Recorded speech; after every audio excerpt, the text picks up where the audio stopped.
All right, let's continue with our MCP series. In the last video, we took a basic overview of what MCP really is.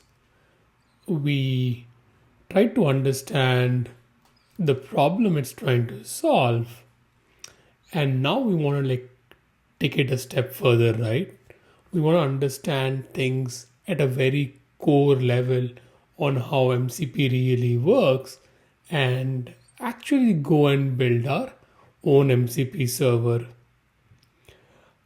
Things might be a bit tricky at the first time to understand if you are reading about MCP or watching about MCP for the first time. So, as always, if you do not understand a concept, try to watch it a couple of times and do the labs, and you'll understand it better. So, let's look at MCP in depth. In the last video, we just saw how do we connect to a GitHub MCP server and talk to GitHub through a MCP client like Claude, right? Claude was just an example. If you look at Cursor IDE and all of them, they are also examples of MCP clients. In fact, you can write one yourself in Python. MCP client is nothing but something which you can use to interact with all of these MCP servers. Now, when we look at MCP servers, they can run in two modes. You can either run the MCP server within your own laptop or your desktop, or you can run it remotely and connect to it. When we say running the MCP server remotely, in most cases, your provider, for example, GitHub or AWS, is running these MCP servers remotely and you connect to them. We will look at both examples of what local MCP server is, what remote server is, how do you connect to it by building these ourselves, but trying to give you an overview of how MCP servers can be run. Let's look at a diagram to maybe understand this a bit more, right? So you have your host, for example, your Cursor or your Claude MCP client, which we saw. This runs on your computer. So if you see, this is your computer and this is internet, right? So option one, which was, you see this setup, this is an example of a local MCP server where both the MCP client and MCP servers run on your computer. In case of a remote MCP server,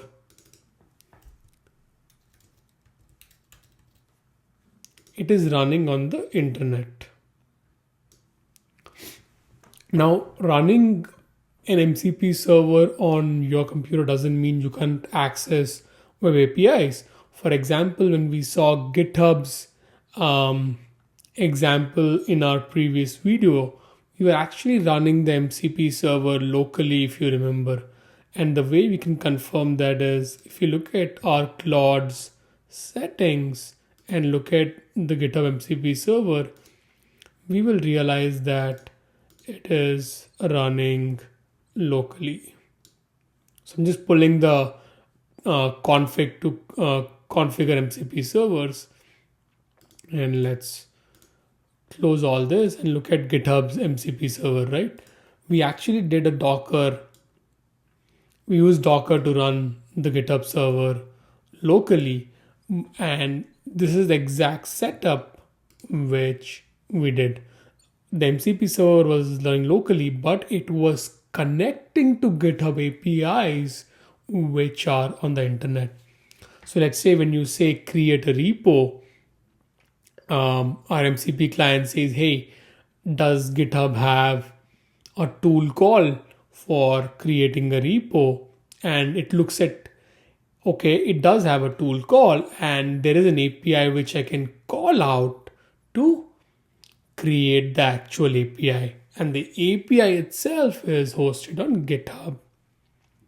And if you were to do the same setup using a remote server, you would not connect to GitHub via Docker, but rather you would specify a URL pointing to GitHub's MCP server and provide your access token. I'll show you GitHub's example as well after we look at our own custom MCP servers, where we will take an example of both local and remote. Cool. So this was about how MCP servers run, right? Either local or remote. Great. Let's open our IDE and build our own MCP servers. We'll build both local and remote MCP servers.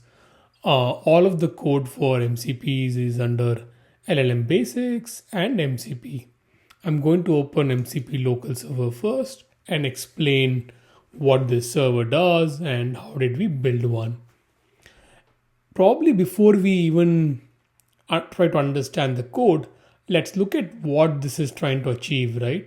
So let's go to this guy, exchange rate.host, which is an example we are taking and has nothing to do with our course.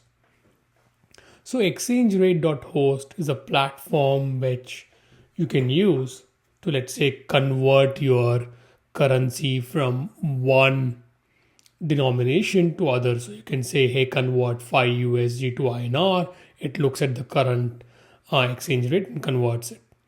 Now let's say you are exchange rates engineer and building their own MCP server. So their customers can use this MCP server within an MCP client like Claude. So for example, if I go into Claude, let me open a new session and say, what is, convert 5 USD to INR. I want this to be converted using exchange rates API to get an accurate value. So when I do this, if you see, there's actually a tool call being made to convert currency, which is to our MCP server, which I'll show you in just a bit. But let's allow this and see what's happening. So if you see 5 USD is 415 INR, and if you look at the MCP servers, we do have an MCP server called Convert Currency, which has a tool also called Convert Currency, which was used to perform this action. And the way this tool works is, we built our MCP server here, in which we defined convert currency.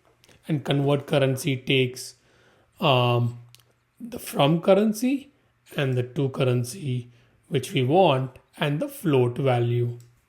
The amount value. To build an MCP server, you could use something like fast MCP, define where you want to run it. In our case, we are running it locally. So although we have the IP and the port number, we are not actually going to use it if you look at below. So let's go below and look at. So we are saying transport equal to stdio, which is standard input and output, and not SSE, which we'll use for remote case. So right now we are saying, hey, run this using standard input and output, and we will now use Claude to connect to this MCP server. And we are saying, hey, when you connect this MCP server, you have access to this tool called Convert Currency, which can perform the action. So although I showed you exchange rate.host, in reality, what we are doing is we are not actually making an API call, but we have hard coded these values. So if you think of it, instead of hard coding these values, you can actually make an API call to API exchange.host and perform this action too. But for this, you need an API key and you need to pay for it. So I'm just hard coding the logic, which probably these folks have in here by saying that, hey, these are the hard coded values for euro. For example, 1 USD is 91 INR or whatnot, right? And we are performing this logic ourselves of converting the currency. Now, I just want to go back to our setup, right? So in our local MCP server, we are actually doing this. We are running the server within our computer, and I will show you in the config now with the Claude config how we are doing that. And we can connect to even APIs which are remote. So if you look at this, if instead of doing the logic myself, I could have also called the API here, for example, using request.gets within our tool and have made the call to exchange rate host. So you can run the server locally, but you can connect to remote APIs. And we can confirm we are running this locally by going into Claude settings, developer.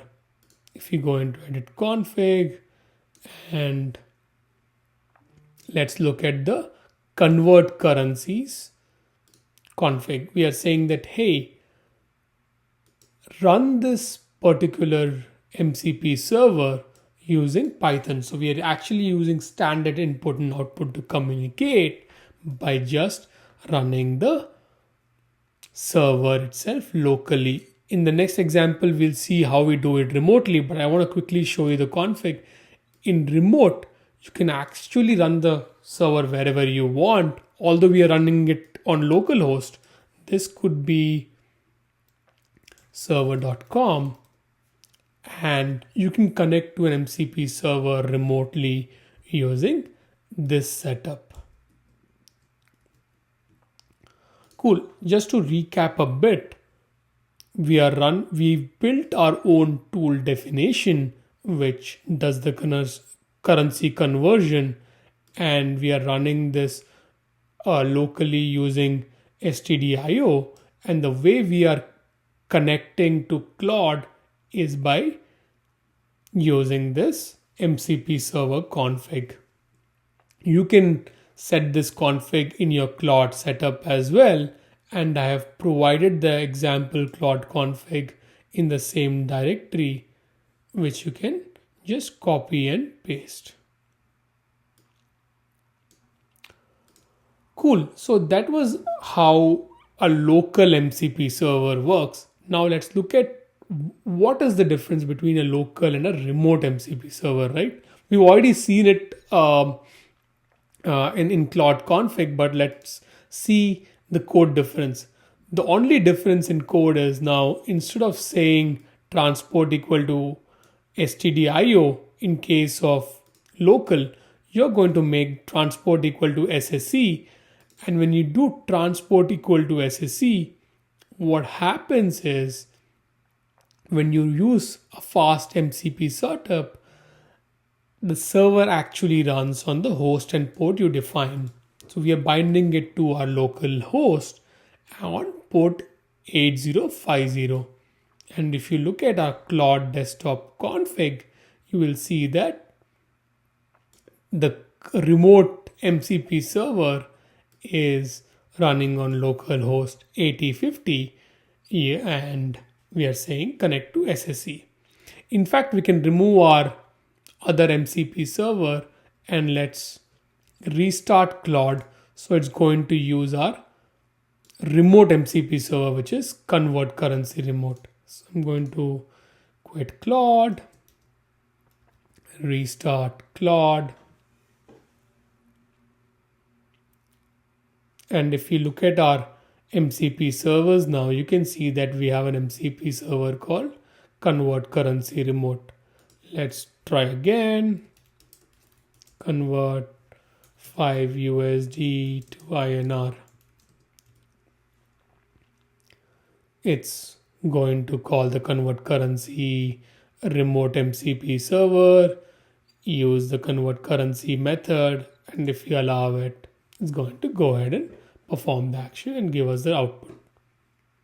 Now let's recap a bit, right? I know there is a lot which we covered and we went back and forth, so I want to make sure our understanding is right. It takes a bit of time because when we hear the word MCP server, we think it is always running on the internet like a traditional server, right? And that's the confusion. So, as a provider, so let's say if you are exchangerate.host, you could publish your MCP server as a Docker and say, hey, or in our case, even as a simple Python file and say that, hey, you can go run this server on your own desktop, but you connect to our API. You are still you're making the call to our API, but the server is running on your end. So when we configure Claude, we just configure it to the Python file, and using standard input and output, you connect to the MCP server and then make a remote call to the service provider. In the next example, ExchangeRate is saying, hey, I'm going to run the server on my own environment on the internet. You can just connect to me by specifying my domain name and give me credentials or whatnot. And we saw that by looking at Claude config, right? So this would be, let's say in ExchangeRate case, something like Exchange MCP server, something like .com. So in this case, the server is running remotely. And the reason I'm focusing a lot on local versus remote is the attack vectors which will be present, and depending on whether you're running MCP servers locally or remotely, it might vary a bit also, and you have to start thinking of how do you want to manage these different setups in your organization. In the next video, we'll go into great depth into what attacks are possible when we're using local MCP server versus remote, but having a clear understanding of what is actually happening and how MCP servers are run will make the attack chapter very easy. Yeah, that was pretty much it for this video. I know there was a ton we had to digest, so I'll suggest to rewatch the video if the concepts are not yet clear. Thank you.